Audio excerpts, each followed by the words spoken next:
Hi everyone, this is Tamara from One Divine Love, and I'm going to talk today about healthy versus toxic relationships. So first, what is a healthy relationship? A healthy relationship is one where you can be all of yourself, give all of yourself, and you are appreciated for that.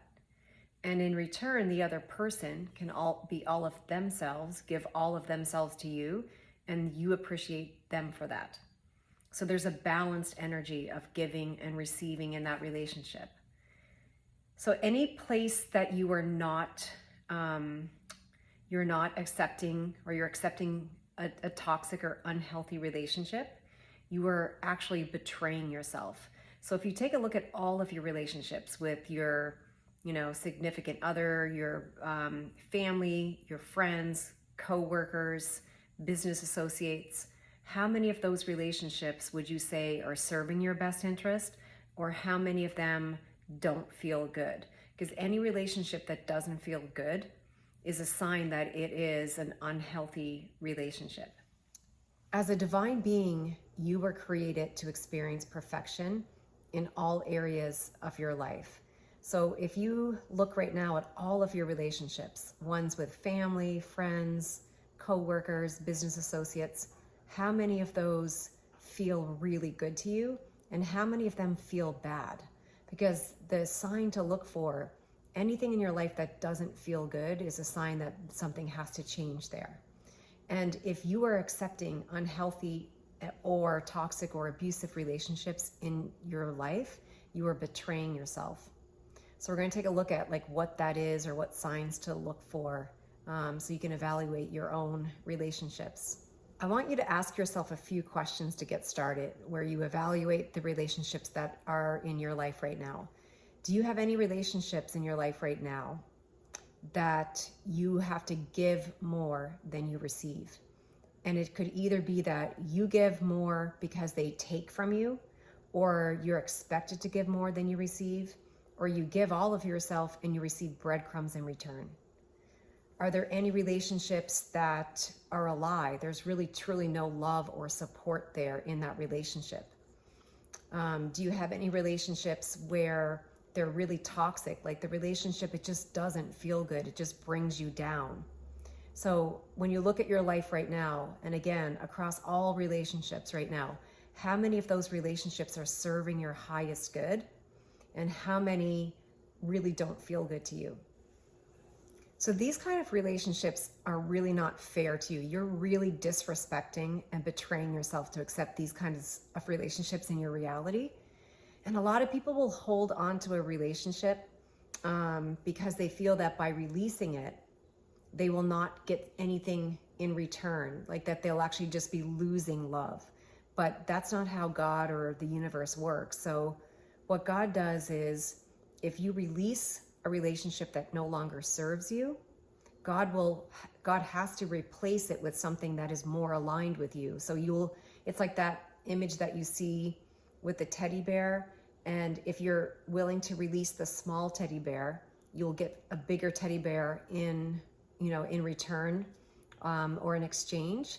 So it's safe to let go of all toxic relationships, all unhealthy relationships in your reality, to let them go and trust that you will actually receive something better in return. You'll actually have relationships come into your reality that are more aligned with your vibration, more aligned with your highest good.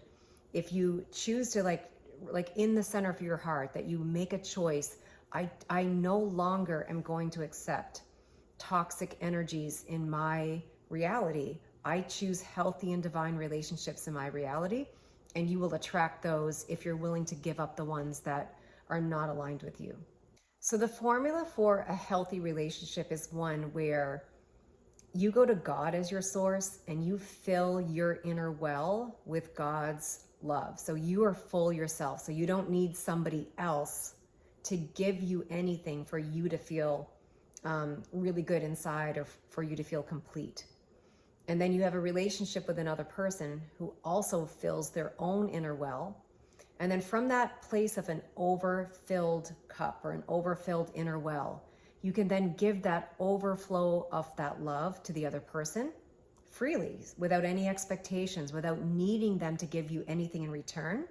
And they can do the same for you. And so what you're giving, you're receiving back. So there's like a balance of giving and receiving. But a codependent relationship does not feel good. It doesn't feel good for either person, to be honest. It doesn't feel good for the person that is expected to give and that someone treats you like their source. And it also doesn't feel good for the person receiving, because it's really disempowering for them to feel that they don't have the power to give themselves everything that they need, they're so dependent on another person. So filling your inner well, yourself, with your own self-love, which you get from God, allows you to have a healthy relationship with another person where it doesn't drain from you or take from you. And sometimes God will have you give to another person where you're not receiving something back directly from them. Like, for example, if someone was sick and you felt called to make them food and you dropped food off to them, and they may not be giving you something back at that time, but the universe or God will give you something back through somebody else. So there's always a balance of giving and receiving. So you want to have healthy boundaries in your relationship so that you are teaching people how to treat you. And it's okay for you to place a boundary with other people, whether they're friends or family or even your twin flame. It's okay to have a boundary, and you're teaching them what is okay and what feels good to you. And if someone wants to take from you and it doesn't feel good to you, you don't actually have to do that or worry about upsetting them if you place a boundary and say no. You have to honor yourself and put your needs first. And it's okay for you to first place like a spiritual and emotional boundary. So that'd be where you're making a choice. Like, I choose to place a boundary, and I'm not allowing any, unhealthy and unbalanced relationships in my reality. I choose for my relationships to be balanced and healthy and divine. And if you place that boundary, and if someone keeps trying to take from you, it's okay for you to say, no, I don't want to do that. That does not feel good to me. And if they're upset by that, that's not your issue, that's their issue. And really, they should not be trying to take from you when it doesn't feel good. So you just need to honor your own needs and be willing to place that boundary. And it's okay if that triggers others or they don't agree with your choice. It's all about you honoring what feels good to you.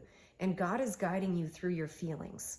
So God will guide you, and you will know if something doesn't feel good, that means that usually that God is guiding you there and, telling you there's something wrong here. You need to respect and honor yourself. And that could even happen when it could be a relationship that is a healthy relationship, but they're wanting you to still give to them, and you have to honor yourself. Like, maybe you need downtime, maybe you need to take some time to yourself, and it's okay for you to have that boundary and to speak up for and honor your own needs. And the other thing is, we're all independent, autonomous souls. So we all have the capability to fill our inner well. We are not dependent on anybody else. God is our source, and we are not dependent on anybody else to fill our well. So it's one of those things with parents that is good to start teaching your kids, and allowing them to fill their own inner well. And you would do this at a compassionate pace. Obviously when someone is a baby and a toddler, you may not be able to do that. But as your children get older, you can start showing them and giving them time so that they can fill their inner well and not have to be reliant on you or a sibling or an adult to constantly be, filling their cup. So let's look at making a love list for your relationship. So you can actually make a love list for every single thing in your life, because that's basically you're getting all of your desires and your wishes on paper for everything in your life. So it could be for your perfect job, what you want from your twin flame relationship. It could be you're searching for a new home, and like what is actually on that love list? What are you exactly looking for? You can also do these for your friends. So on this list, you might be looking for someone that loves you, that supports you, someone that you can be your authentic self with, and that they don't expect you to change who you are to make them happy. So they accept you and appreciate you for who you are. Maybe it's someone that you can, have fun with or play with, someone that you can create with, someone that you can connect with and talk with and share with. So these are some of the things that you can think about and visualize, like, what is it that I really desire in a perfect friend? And then when you get these on paper and you decide that this is what you want, the universe will bring you those friendships. So let's look at the difference between a soulmate relationship and a twin flame relationship. So this sort of like wraps up looking at like what a really truly divine, healthy relationship is.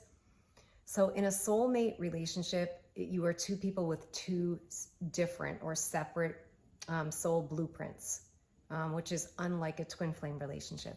So in a soulmate relationship, as you decide to heal and grow, the other person will not necessarily decide to heal with you, but you will not grow together. So you will eventually, when you learn your soul's lessons, one of those that relationship will naturally fall away. You don't have the same core values. You don't have the same life purpose that was, given to you by the divine. And most times in these relationships, even though you can have some really, really good soulmate relationships, most times in these relationships, you have to compromise. So you can't be your true authentic self. So you have to, in order to get love or to get ABC from that person, you have to be willing to give up some part of yourself. So both people in a soulmate relationship are not able to be their authentic selves because they have to compromise and give up some part of that to make the other person happy. So let's compare that to a twin flame relationship. So twin flames are created from one soul blueprint. So you are basically one shared consciousness. So as you choose to heal, they're making those same choices with you. As you grow and expand, over eternity, they are growing and expanding with you. You complement each other in every aspect of your life. So you share the same core values, you share a life purpose together, you share the same lifestyle, you share the same desires. So like everything that you have and you choose, your twin flame is choosing that with you. So you complement each other. You're both complete people, individuals. You're both complete. You don't need the other person to complete you, but they describe it as two wings to the same bird. So the two wings coming together are able to fly and soar. So it's kind of like 1 + 1 is 22. When you come together, you have a lot more power together than you do individually. So you can be your authentic self. You can be 100% your authentic self with your twin flame. So you're one shared consciousness. So as you accept anything about yourself, they also accept that. So it's the one relationship where you can be 100% yourself. And also, you never have to give up any part of yourself because you are like one being in two bodies. You never have to give up that like ABC to get XYZ. You're always on the same page because you're each other's divine complements, and you were created by God for that purpose. So you were created so that in your union, you are free. You're not trapped. You are actually better together, and you are free together in your union. So you are actually function more efficiently and better as one. So a few affirmations that you guys could say this week are, one, you could ask God to reveal the truth about all of your relationships. So you can just say like, God, I invite you to reveal the truth about my relationships.